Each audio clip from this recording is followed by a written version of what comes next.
What is going on, everybody? It's your boy Marty coming to you with another video. Here to talk about the newly, highly anticipated DC's The Rock's Black Adam. Finally, The Rock's 15-year awaited movie has finally seen the day and light.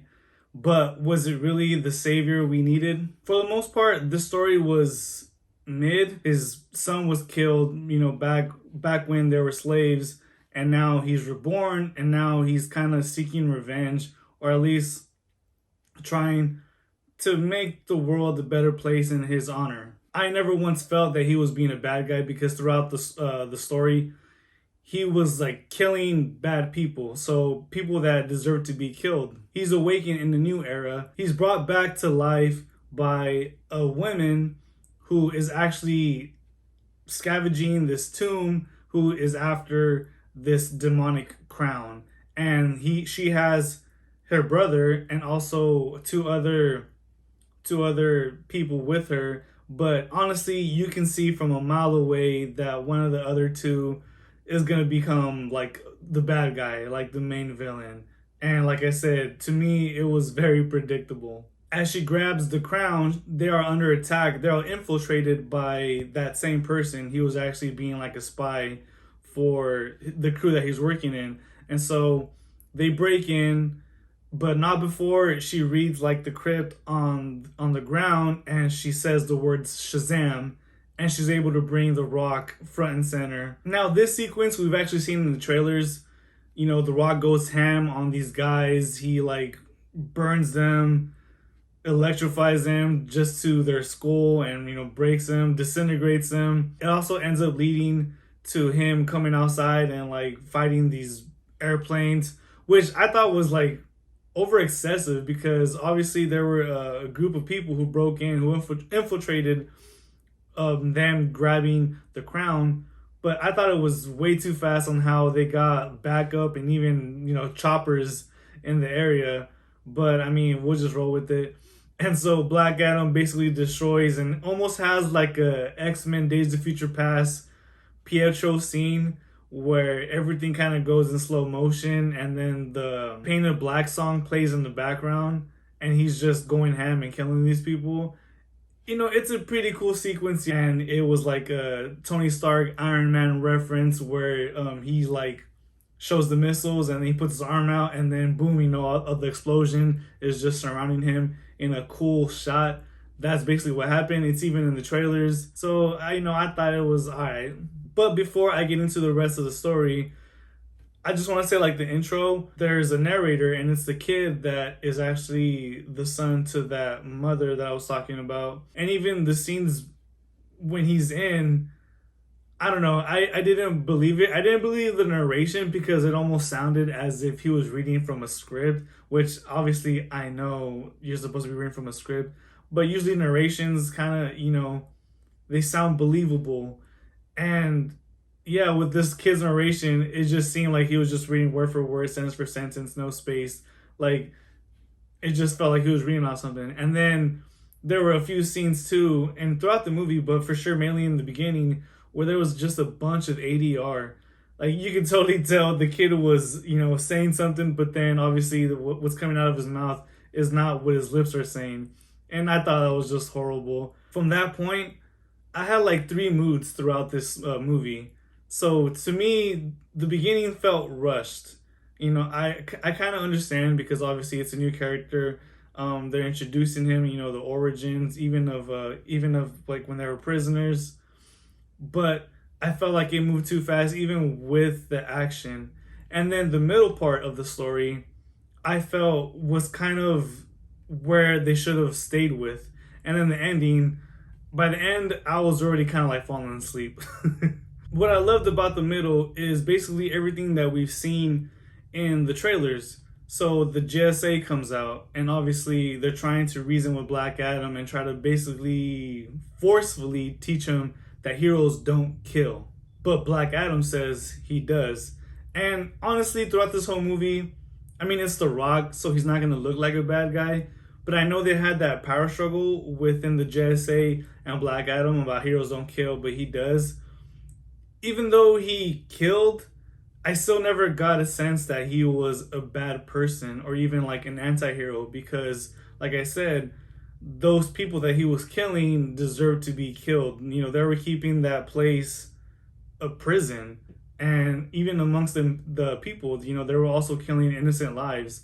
And so yeah, I totally felt like all of Black Adam's actions were justified. So yeah, I love the whole JSA, you know, slash Black Adam conflict. I really loved Pierce Bronson as Dr. Fate. Sadly, to me, I feel like he was underutilized. And obviously, I'm a Marvel stan, and so I've been with Doctor Strange for many movies. But for some reason, I felt like Doctor Fate would have, you know, beat that for me. I felt like they would have done attempt to do something more cool with him. And what I got, you know, I liked, but like I said, I felt like it was underutilized. He was underutilized at, using his powers, and he was also underutilized just as Pierce Bronson. He was needed in the end, you know. Sorry, this is a spoiler alert, so I'm gonna say what I didn't like, and I didn't like that fact that he died. And so I understand, you know, he sacrificed himself for the greater good to like turn Black Adam into, you know, becoming a hero. But yeah, you know, I love Pierce Bronson as Dr. Fate. I wish I could have seen more. I hope he's not completely dead, because obviously, you know, this is a whole comic book world and no one ever stays dead. But yeah, I mean, I would have loved to see more of him. I love Aldous Hodge, and when I heard he was announced as Hawkman, honestly, I thought it was perfect casting, and I couldn't be happier. And yeah, Hawkman does not disappoint. He is such a badass. When I first seen him on screen, I'm like, I kind of want to be that for Halloween. But yeah, I mean, Aldous Hodge as Hawkman, he did not let me down. When they were on their ship, I almost kind of got like Black Panther vibes for how his ship was created, and then especially how he like dove off from the ship to go interact with Black Adam right when they first meet. A thing that I don't get is that obviously it is the GSA. Now, I'm not much of a like DC comic person, or I know kind of like the main people, but not like, you know, the whole lore. And I know the GSA, you know, runs deep with a lot of comic book fans. And what I don't understand is how they call themselves GSA, but it really is just the two of them, Dr. Fate and Hawkman. Because like Atom Smasher and Cyclone, they even say it right then and there that they're like new people, you know, not trainees, but it's like the first time they've ever been with them. And so I'm like, that's weird to call themselves a GSA. Like I truly wonder if there were maybe more people in the group, because obviously Dr. Fate and Hawkman, they've done missions together, they've been around each other. But yeah, to me it felt like Atom Smasher and Cyclone were new. So I'm like, where's the actual GSA? You know, did the band break up? Or, you know, did people get killed off? You know, I just wish I could have seen more of a GSA, you know, or even give me a tease or mention other people or other characters from the GSA not being there. I thought that was a little missed opportunity. And the ending. The ending, I feel like it was such a snore fest. It was basically that generic villain who wants to take over the world, and then the sky beam in the sky. Yeah, it was just that plot. The villain was forgettable. It was Subak, and like I said, I saw it coming from a mile away who was going to be Subak. It was that person from that mother's group. Yeah, you could totally just tell by like, first off, his face reactions when he was close to the crown. And then obviously you see throughout he's with the bad guys trying to find the mother, trying to find the kid who have the crown. And yeah, at the end he gets the crown and he turns himself or sacrifices himself for Subak. And yeah, Subak was just a whole CGI monster, and he just wanted to rule the world, or wanted to, like, you know, turn the whole world upside down into his whole demonic world. And yeah, like I said, it was a generic sky beam in the sky, and yeah, it was, you know. Another thing I didn't like was the use of slow motion. I seen this comment online before I watched the movie that it seemed like the director watched 300 right before he started directing. And I can totally see why, because yeah, there was a lot of amount of CGI slow motion, and some of it was cool, but I just felt like it was way overused. And for some reason, I'm not sure why, but it felt like every scene that Cyclone used her powers was literally in slow motion. I mean, I guess it looks cool, right? Cyclone was also an addition. I honestly didn't really care for her character. I felt like she was a Storm wannabe. I mean, at least Storm can like cause the weather change and use lightning and thunder and whatnot. But Cyclone was just, her powers were just the wind.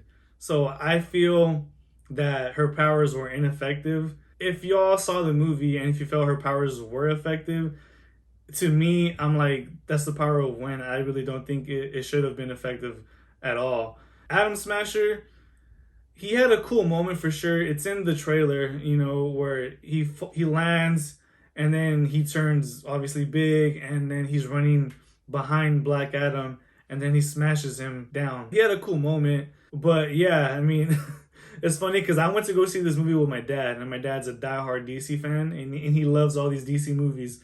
But it was funny. I never thought I'd hear him give a Marvel reference in a DC movie, but yeah, when Atom Smasher came on screen with his costume, my dad turned and looked at me and said, "That looks like Deadpool's mask." And yeah, it does look like Deadpool's mask. And obviously have the powers of Ant-Man. I think he was almost a throwaway character. You know, he had like one or two good scenes, and his jokes, they kind of landed flat for the most part. And yeah, I mean, the jokes were like hit and miss. There were some jokes that were cringe, some jokes that just fell flat, and other ones that, you know, were okay, where it kind of made me chuckle.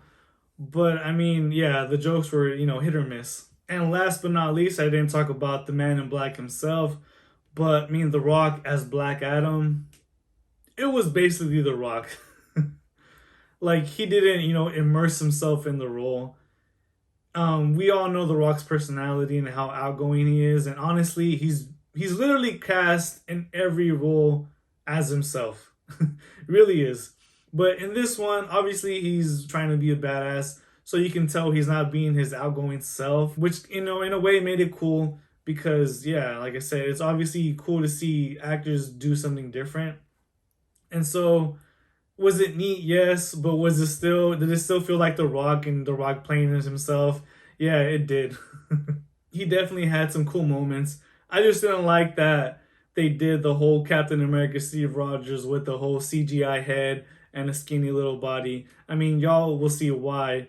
But yeah, I mean, like the Steve Rogers CGI head was obvious, but I felt for some reason this CGI head was even more obvious because of his bald head. I feel like that gave it away because when he was in the regular CGI skinny body, like his head just looked huge for whatever reason. But other than that, I thought Black Adam was an okay movie. To me, it definitely felt like a 2000 superhero movie.